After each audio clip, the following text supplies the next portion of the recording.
Well, ladies and gentlemen, brothers and sisters, Assalamu alaikum and good morning to you all. And Dr. Ahmed, many thanks for you and your sister and everybody who really arranged this trip of mine from Turkey. I mean, I just flew in from Istanbul yesterday after a pretty long flight via Dubai. It's been tiring, but it's beautiful. It's wonderful to come to Malaysia again. It's my second time. And I really appreciate, organizing all these talks and events. And I really appreciate what you're doing in Malaysia to advance the idea of freedom and individual conscience with Islamic grounds. Because these ideas are already out there, but not necessarily framed from an Islamic perspective. But these are valuable ideas, which mean a lot for Muslims as well. So we should be able to look at these issues and be grounded in our faith. And I'm really very happy to see that you're doing exactly this here in Malaysia. Well, as you might have heard, I have this book. By the way, can you hear me well? How is the sound? Is it good? Okay. I have this book, Islam Without Extremes, Muslim Case for Liberty. And people ask me, what extremes are you talking about? Let me, if you want, give you a little example of that. The two extremes that actually led me to the ideas which ultimately became this book. The first of these extremes come from my own country, Turkey. Now, have you been to Turkey? Everybody has seen Turkey? Okay, you're welcome to visit. It's a fun, nice country. Less sun and maybe trees at every season. We have 4 seasons most of the time. But you're welcome to visit. One thing about Turkey is that I grew up as a Turkish, like a youngster, a child. And until very recently, I mean, we have many political issues in Turkey, as you have in Malaysia. But one of our main problems, main political controversies in Turkey, was the ban on the headscarf, or hijab. I am someone who struggled against this for at least a decade, since I'm a public figure, and even before when I was in college and so on and so forth, by writing against this. Because in Turkey, we had this very authoritarian secularism, which was imported to Turkey from France. And there are different secularisms. We will come to that, in a bit. But Turkey got this idea that, to have a free democratic society, you should make religious symbols invisible. People should not be showing anything that is religion. So you should oppress those people so that they won't oppress maybe other people in the future. So there's this very interesting authoritarian idea of banning the hijab. And this ban was instituted by the Turkish Constitutional Court, which claims to follow the ideas of Atatürk, Turkey's founder, his legacy, Kemalism, which is debatable as well. It has different interpretations as well. But this was certainly a violation of individual freedom in Turkey. And Turkey's liberals have fought against this ban on the headscarf. And when you look at Turkish political scene or intellectual scene just a few years ago, you would see secularists versus the liberals and the Islamic community arguing for the freedom to wear the headscarf in the universities and in the public square. This was like a long time issue. The Turkish Constitutional Court, in one of their decisions, actually made a very interesting case to defend the ban on the headscarf. Because they said, secularism has many meanings in our understanding. This is a Turkish Constitutional Court decision from 1991. The old logic in Turkey. They said, in our understanding, secularism means that the state should protect society from dogmatic ideas. In other words, the state should guide the society and even impose on society what it sees as the right way of life and thinking. This is authoritarianism. Here's a state telling us, you should do this and not do this. And this can be anything. It can be communism. In this Turkish case, it was Kemalism, and in particular interpretation of Atatürk's legacy. French secularism, so on and so forth. And as someone who believes that every individual should have the right to make decisions for himself or herself, I've always found this authoritarianism very disturbing, and I've extensively written against this. And thank God, Turkey now, this is a passé thing now. I mean, with new constitutional changes and legal changes, now you can wear the headscarf, hijab in Turkey everywhere if you want to, and that's good. And half of the society, approximately half of the women in Turkey, give or take, wear the hijab. Others don't. It's their choice. It's everybody's choice. So everybody's free in that sense. And that's, I think, a good ideal. But this is one form of authoritarianism. The state telling us that French secularism or Atatürkian, secularism is the right way and we should follow it. And the state, for our own good, sometimes should oppress us to force us to do something which is good for us and the society, and the state knows this better than us. That logic. Now, I have criticized this extensively in Turkey, right? But is this only in Turkey? Well, it's a global phenomenon, but there's another example. Have you been to Saudi Arabia for Umrah or Hajj? Maybe. I've been for Umrah a couple of times and for a few conferences in Riyadh several times. And when I went to Saudi Arabia, I noticed that in Saudi Arabia, there's no ban on the hijab. There's an imposition of the hijab. If you're in Saudi Arabia, you have to wear a hijab. You have to wear a headscarf. And there is an institution called religious police, which forces you to wear the headscarf.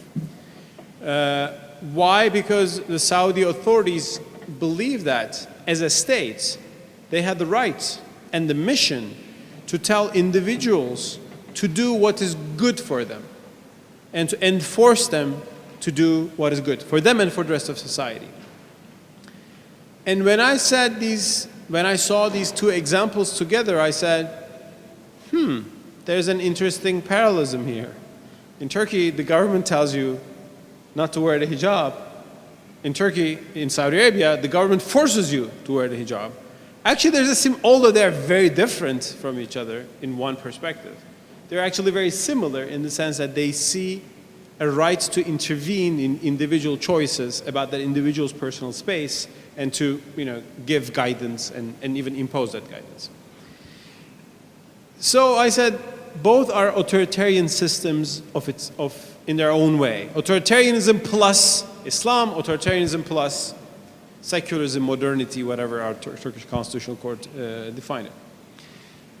So I've both found these examples disturbing. But as a Muslim, I also got additionally disturbed by something I noticed with regards to Saudi Arabia, or that imposition of religiosity in Saudi Arabia. I have Saudi friends. I have great respect for Saudi society, and they're very wonderful people there. A lot of good, pious, genuinely pious Muslims. But I also noticed that the imposition of Islamic piety also sometimes creates hypocrisy. How? Well, in one of the trips to Riyadh, now there are many planes between Turkey and Saudi Arabia. I got on the Turkish Airlines plane from Riyadh. Every lady got on the plane with either hijab or niqab, the full veil. You can only see the eyes. If they want to wear it, wonderful. I have great respect. When we landed in Istanbul, like half of the ladies went out without the hijab. Actually, a few of them were what you would call a mini skirt. And I said, so that is only valid in Saudi Arabia, and when you go to a free country, you change? So I wondered, then therefore, with the hijab or niqab in Saudi Arabia, if you're taking it off in Turkey or in London or wherever you go, then are you doing in Saudi Arabia this for Allah? Because Allah is everywhere. I mean, you go to Istanbul, Allah is in Istanbul or in London, Allah sees you everywhere. That's what we believe in. But if you're doing this because the government forces you, then of course, when you get rid of the government, there's no way to do this. There's no reason to do this, and you get rid of those clothes. I also see many examples of this. I mean, in Turkey, sometimes people say, oh, Iranians or Saudis come to Turkey for drinking alcohol and beer and wine, blah, blah, and they drink a lot. Why? because they can't have it at home. You know, they come and party and so on and so forth. Which again means that, well, I'm not against people's rights to do what they want, but the question is, if our purpose is to see good, pious Muslims in the world, which will be devoted, which will have taqwa, which will fear Allah and act based on that conscience, we cannot create that taqwa by having a police and telling them you will do this or not. Maybe you are actually pushing them away from a heartfelt, sincere belief because you're making this a government-ordered ritual, which loses its meaning and its purpose. Because in religion, the core idea, why do we believe in Islam or any other religion? Because we believe there's a creator. We believe there's an Allah, there's a God who created us, right? And we are responsible to God. And we are not eating in Ramadan for 30 days or not drinking for in very hot weather. I don't know. Probably it's always hot here in Ramadan, right? In Turkey it changes. You know, it can be winter or depending on the year. Why are we starving for 30 days or not drinking water? Because we believe in Allah and we say, my Lord, I'm doing this for you. That's wonderful. But if a policeman comes to my door and says, I will check whether you're eating or not, then that's not religion. That's a government-imposed starvation or government-imposed thirst, which it loses its meaning. With such observations, I have become convinced that, well, to be a good Muslim or anything else you want to be, you should first have the freedom to choose. If you don't have the freedom to choose, you cannot actually be a good Muslim. I mean, you can still obey the government and willingly also believe in God as well, but the government actually should leave you alone in your own space. In every society there's some public morality, I understand that. But you should be able to make religious decisions yourself so that these will be genuine decisions to please not the authorities on earth, but to please who has made us. And these two extremes, secular authoritarianism and Islamic authoritarianism, was the very Islamist authoritarianism. Authoritarianism maybe in the name of Islam. Was the two problems that I had in mind while I was getting into this idea of freedom in Islam. And when I saw this parallelism, I said, the problem that I see in Saudi Arabia or Iran, in a way that the government imposes a certain way of life, is probably not an Islamic problem because we have the secular versions of it as well. I mean, you can become an atheist and still be very authoritarian. You just impose something different. Communists impose a lot of things. I mean, throughout the 20th century, we know. I mean, they were probably the most... It is not coming from religion. It's just a certain mindset. In that mindset, you can be religious, you can be secular, you can be communist, you can be this, you can be that, but you just want to impose what you think as the truth to society. Whereas respecting people's beliefs and piety can also come together. And when we look at from in Islam, we actually need that freedom, as I said, just to be able to make those choices. Now, based on those considerations, I focus on the idea of freedom and try to find its place in our Islamic civilization and in our Islamic sources. And, well, it's a long debate, and the panel, this particular panel, is not directly about that issue. I'll move to the secularism issue in a bit. But I just want to say that when you look at the Quran, our scripture, our main book, text, and divinely revealed text, as we Muslims believe, you really see a strong emphasis on freedom in many verses. La ikraha fid din, the famous verse in Baqarah, let there be no compulsion in religion. Interestingly, medieval Islamic scholars not always focus on this verse enough, as they maybe should. But it's a very important verse, La ikraha fid din. And based on that, the Islamic civilization, for example, accepted that nobody can be forced to enter Islam. No, there can be no forced conversion. Whether you can leave Islam is a different issue, which is being discussed, and I discussed that issue as well. And of course, I think it should be somebody's own choice, but it's a controversial issue. There's no ban on that on the Quran, though, I should underline that. In the Quran, there are certain punishments, hudud, for certain sins, but in my book, I explain that these are sins that hurt somebody else. Theft, murder. These are crimes. But is every sin a crime? If I don't fast in Ramadan as a Muslim, I'm committing a sin. If I go and drink alcohol, intoxicants, it's a sin. But should it be a crime as well? Well, as fiqh evolved over centuries, some Islamic scholars said yes, because they made qiyas and said, there is hudud here, we can put hudud everything, and it expanded. But it was a matter of interpretation. If you look in the Quran, very interestingly, you don't see hudud for personal sins.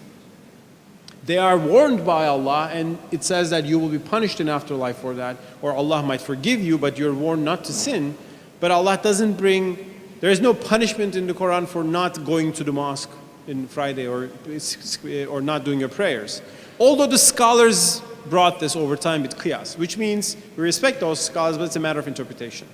And I think when we look at the Quran from a perspective that values freedom, I think we can reinterpret those clauses, and a part of my book is about these issues. Another thing, generally authoritarian people or authoritarian governments or those who defend authoritarianism will tell you that, well, maybe you are disturbed by this authoritarianism, but it is for your own good. You don't understand. Now, there are two flaws in this argument. One of them is that maybe this worked at a time in which people did not have access to information, to different visions of the world.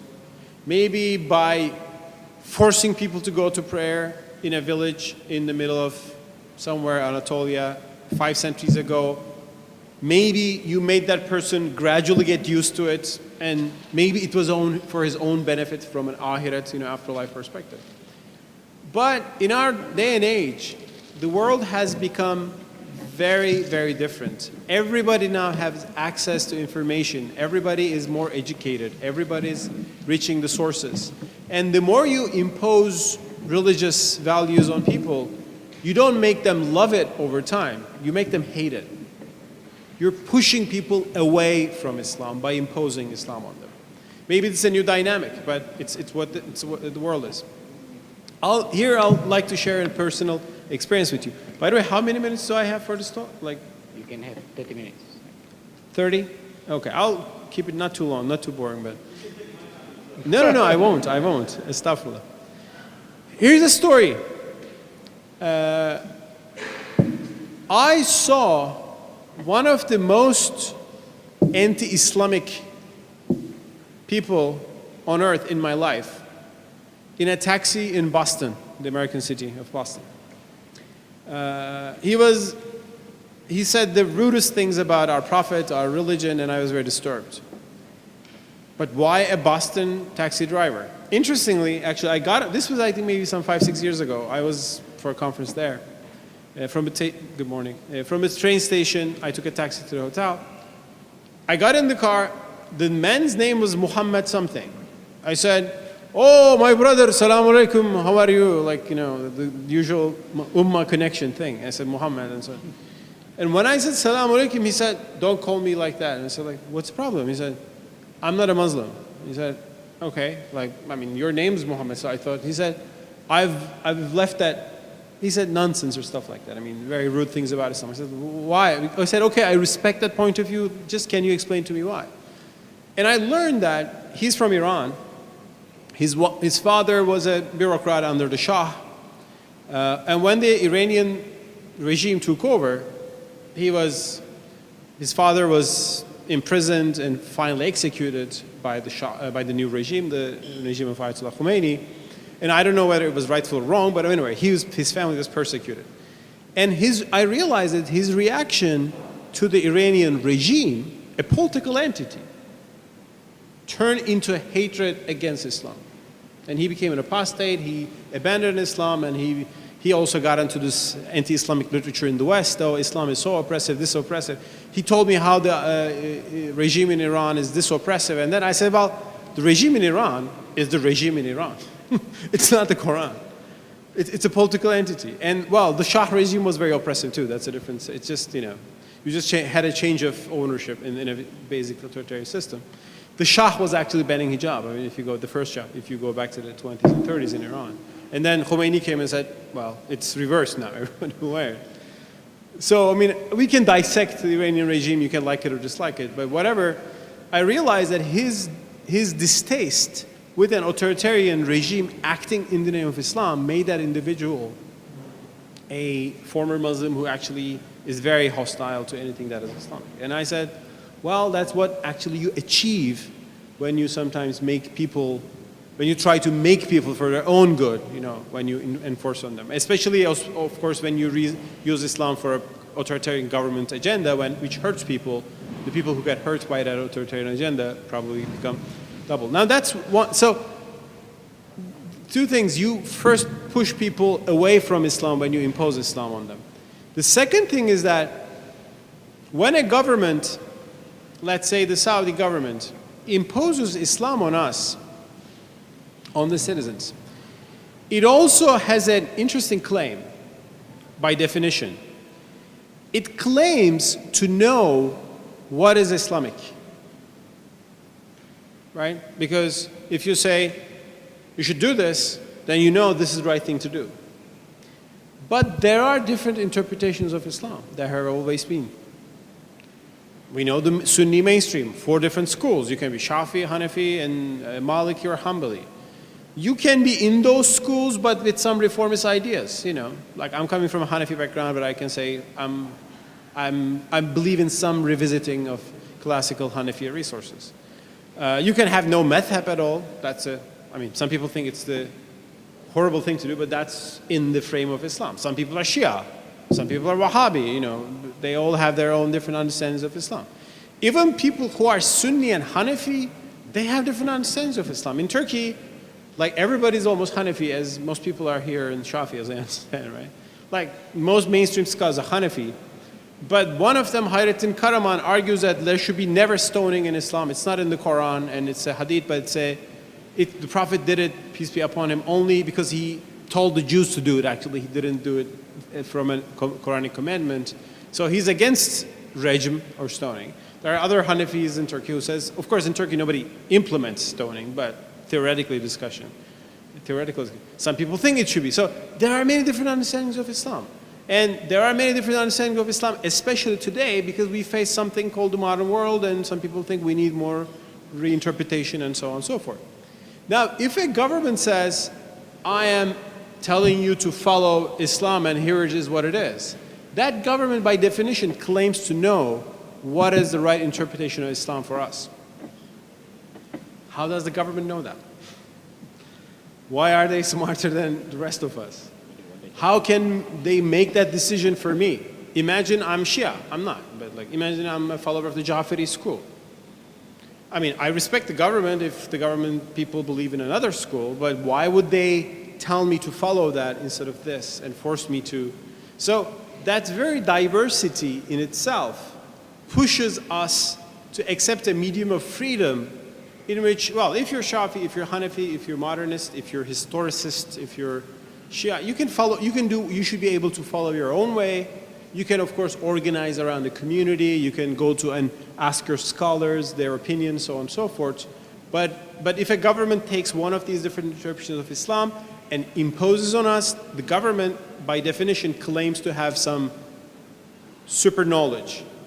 And is it a bit arrogant, maybe, sometimes to argue that? I don't know. It's your call. But we can think about these things, and maybe we can ask these 2 different governments on earth who claim to know what is the right way for us. Now, this is freedom. How this connects to secularity. I mean, this is the panel of today. By the way, can I take a water? Okay.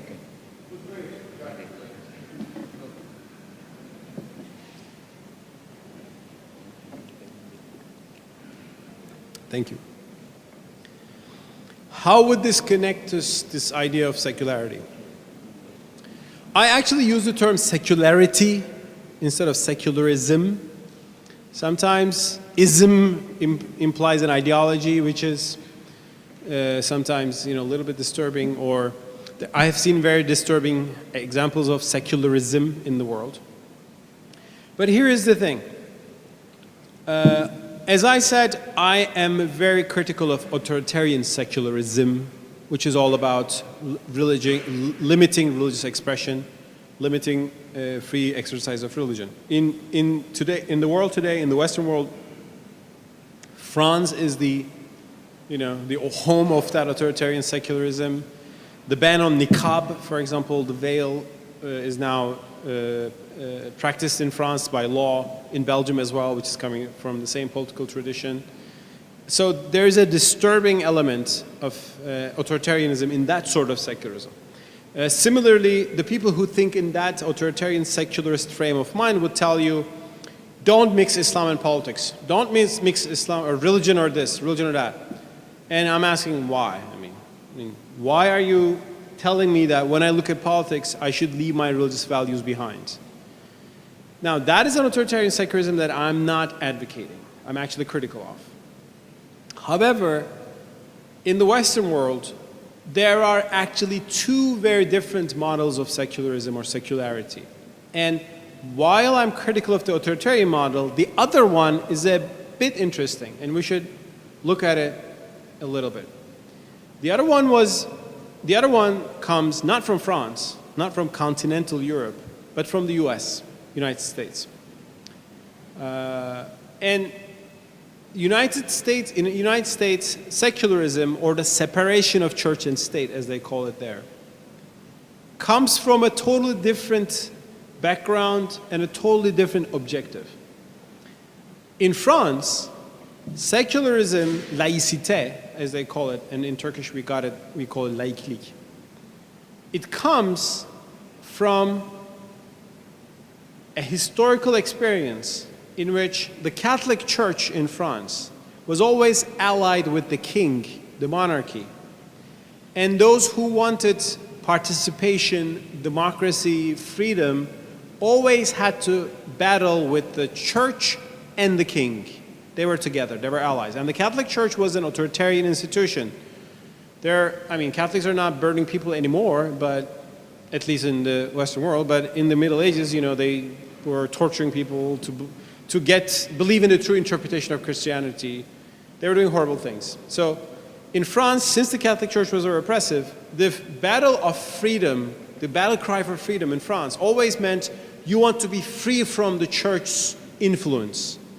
Freedom from religion is the dominant mode of thinking in French liberal libertarian tradition. No wonder the French Revolution, was a revolution against the monarchy and the church. The French revolutionaries, the Jacobins, they beheaded the queen and king, and what they did, they also beheaded or killed or at least attacked churches and priests and Catholic priests. Religion was an oppressor in that particular context, and liberal French political thought became obsessed with minimizing religion. That's why they say, let's ban all religious symbols. We don't want to see religious symbols. We are oppressed by them, that sort of thinking. Now I understand the context, but that becomes an oppression in itself then, again, religious symbols. In the US, you have a totally different perspective and experience. I should say that there are many things to criticize about the United States, from its foreign policy, imperialism, Iraq war, its support for Israel. These are all true issues. Let's put them aside, though. Now, we're not talking about those. We're talking about their own political system. In the US, who were the founders of the United States? When you look at their history, you see that the people they were the Indians, but they killed them all and got their land. They were the original founders. But the newcomers, the white man, they were the pilgrims. They were people who fled Europe because they were persecuted for their belief. Puritans from England. They were persecuted by the English church, and they had to come to US to save themselves. Different Protestant denominations came to run away from oppression. And when they were founding the country after settling there and kicking out the British, and they had their American Revolution, they said, okay, now there are many churches in America, the Methodists, the Presbyterians, the Puritans, this and that, and there will be other religious groups and so on and so forth. How do we make sure that none of them are oppressed? Well, if none of them dominates the state, if the state is neutral, if the state tolerates them and respects them equally, then all of them will be free. No one will be oppressed. So in other words, secularism developed to protect freedom of religion. In France, it was freedom from religion. In the US, it was freedom of religion. So the government is secular because it doesn't want to impose you anything, because you should be able to follow any religious belief that you want. So the government won't impose you. Now, these are different ideas. And of course, these are Western concepts, right? They are not developed in our part of the world. But we can, with experience, we can see that as Muslims, we can be comfortable in one of them or the other. I mean, and I see that, I know, for example, many veiled hijab-wearing ladies in Turkey went to US to be able to go to universities in the past 10, 15 years, because they were not able to go to universities of Turkey. For example, the daughters of Turkish Prime Minister Tayyip Erdogan, you know who he is, right? He's always on TV. You can't miss him. And his daughters could not go to the universities in Turkey because they were wearing the hijab. They went to US, University of Indiana, because they could find freedom there. So this idea of religious freedom, that every individual can follow their personal beliefs and be a part of a religious community, is apparently more preferable than the French one. And so that's why many Muslims are happy with this in the when you look at the US. After 9/11, there has been many witch hunts on Islamic groups in the US. That's very sad, and that's a problem. But that happened because of a political paranoia or terrorism, so on and so forth. Let's put that aside again. But in the founding principles of the country, that idea of freedom of religion is very important. Now the question is this totally alien to Islam, or from an Islamic point of view, do we have some examples of such a secularity that is about freedom of religion? Well, I think so. Right at the core of our religion, there's a good example. By Prophet Muhammad, peace be upon him, sallallahu alaihi wasallam. You know, for 13 years in Mecca, he was not a political leader. He was merely a religious leader who preached Islam, who just shared revelation, the Quran with people. He was oppressed for this, he was attacked for this. And then he and the Ummah, the early Muslim community, had to flee Mecca, and they went to Yathrib, which became known as Medina. And Medina state is the first state Prophet Muhammad founded. It's the first state experience in Islam. Now here's the question. Was the Medina state an Islamic state? Well, let's look. There's a famous charter or constitution of Medina, signed by Prophet Muhammad and the Jews in the city. Because in Medina, there were Arabs and Jews. Most Arabs were originally, of course, pagans, idolaters, but they gradually became Muslims. So when Prophet Muhammad was there, many of them were Muslim anyway. There were some still left pagans who gradually became Muslims. But Jews remained Muslims. And in the Charter of Medina that Prophet Muhammad signed with the Jews, there are very interesting clauses.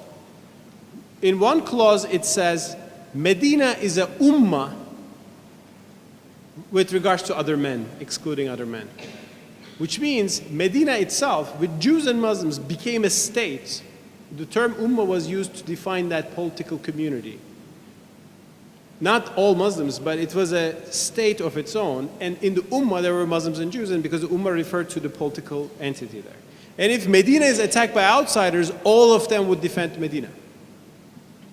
It was a nation state, it was a city state, not a nation state yet. But you can liken it to a nation state.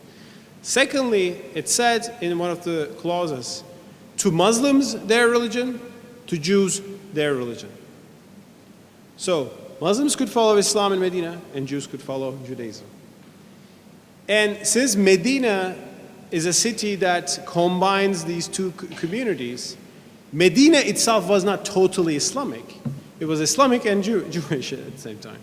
Well, then political troubles emerged between the Jews and Muslims, and two Jewish tribes were expelled from Medina, and the third one had a tragic fate because they collaborated with the pagans of Mecca. These are political problems. But the original Islamic ideal was not a state in which everybody is Muslim or everybody is forced to be Muslim. It was a state that Muslims are Muslims and others are others, whoever they are. And Islamic tradition partly followed that by allowing Jews and Christians to flourish and live in Islamic societies. Now, if you go to the Middle East today, you will see many non-Muslim communities in the heart of the Muslim world. Not in Saudi Arabia, that's a different discussion, but in Palestine. I mean, are all Arabs Muslim? No. At least 10% of Arabs in the world are Christian. How Arab Christians remained as Christians for 14 centuries? Because they were not forced to be Muslim, they were respected as Christians and they remained as Christians. In the Ottoman Empire, where I'm coming from, well, formerly Ottoman Empire, Turkey. Istanbul was the capital, so I live in Istanbul as part of the Ottoman. In the Ottoman Empire, the Ottoman Empire was not, it was an Islamic empire in the sense that it respected and observed Islamic law. But it was not an empire of only Muslims. The Ottoman Empire was an empire of Muslims, Jews, and Christians.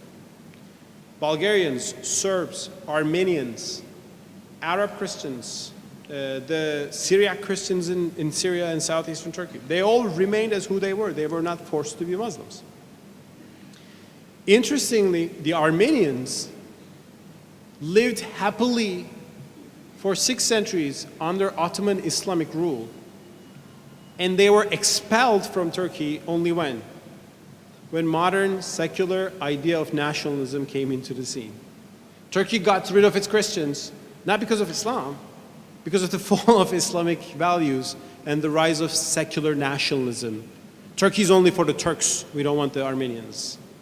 And of course, they did the same thing to Turks in Greece. You know, the nationalism became a very strong tide in the 20th century, in the early 19th and later early 20th century. So this whole diversity we had in the Ottoman Empire is crushed by all this. Today, for example, Armenians blame Turks for the ethnic cleansing. They call it genocide. It's a distributed term. They certainly suffered a horrible tragedy, as Turks suffered horrible tragedies elsewhere. But I'm just telling them, just also remember that you lived happily and you prospered under the Islamic Ottoman Empire 6 centuries before that. And how was that possible? Because Islam respected diversity.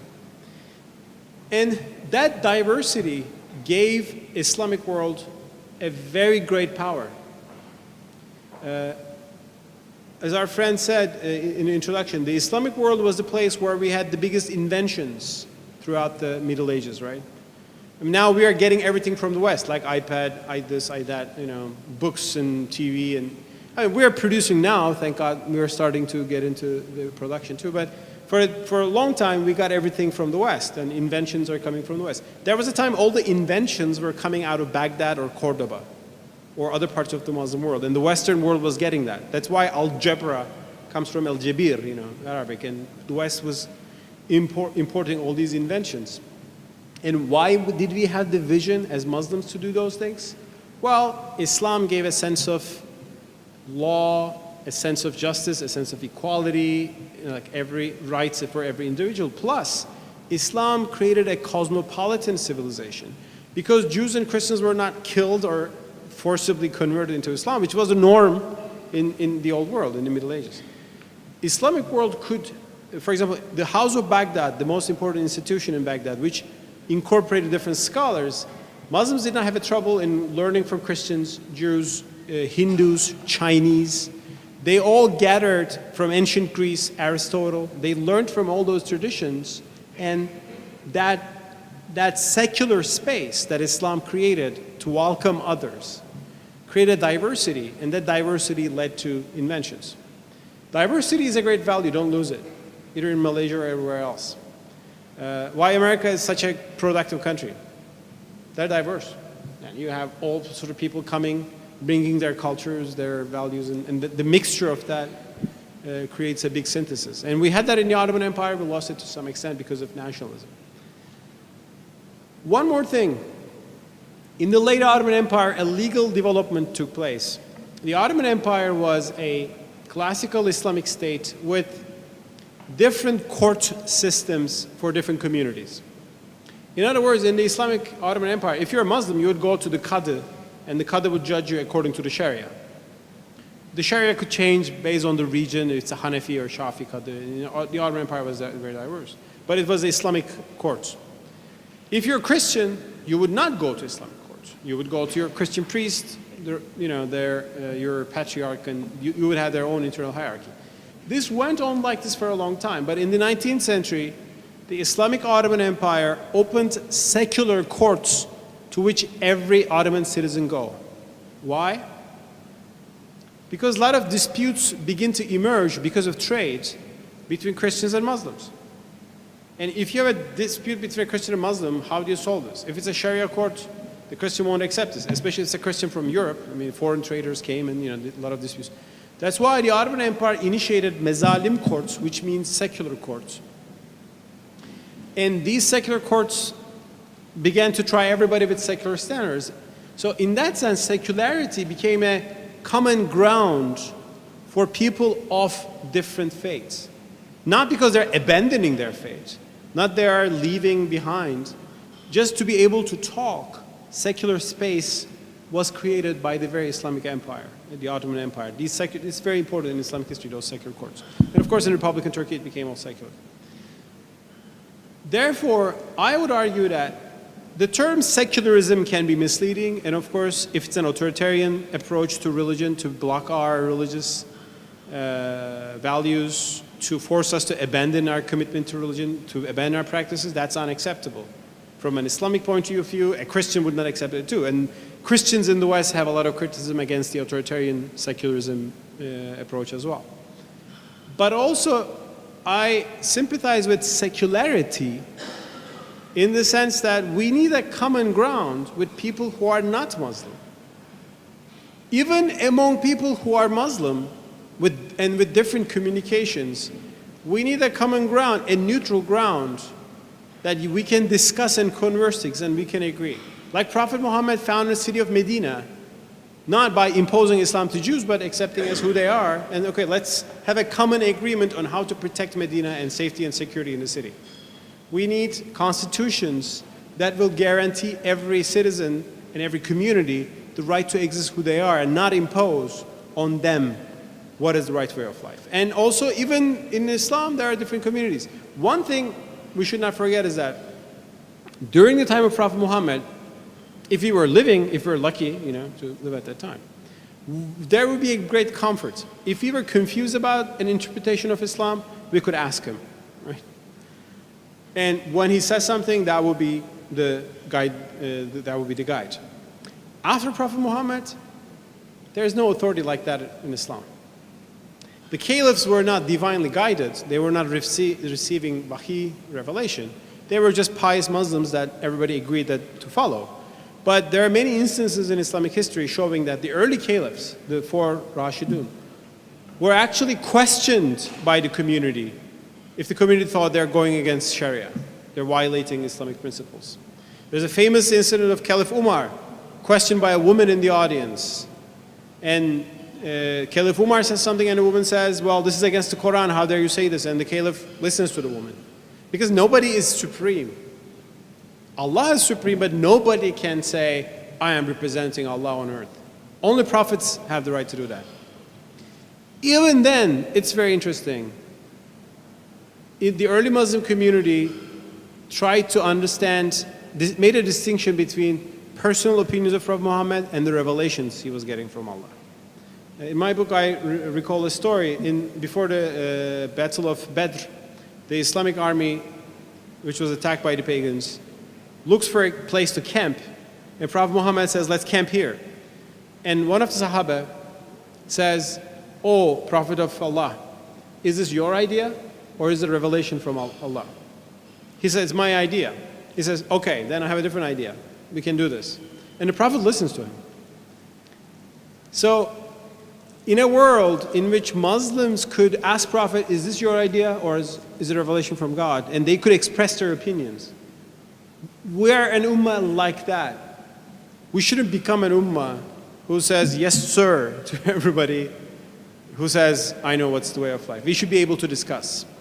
And from that freedom of speech, I think freedom of diversity, we can have the intellectual capacity to revitalize our ummah, which certainly needs some change in the turmoils of the modern age. Many thanks for your attention. Assalamu alaikum.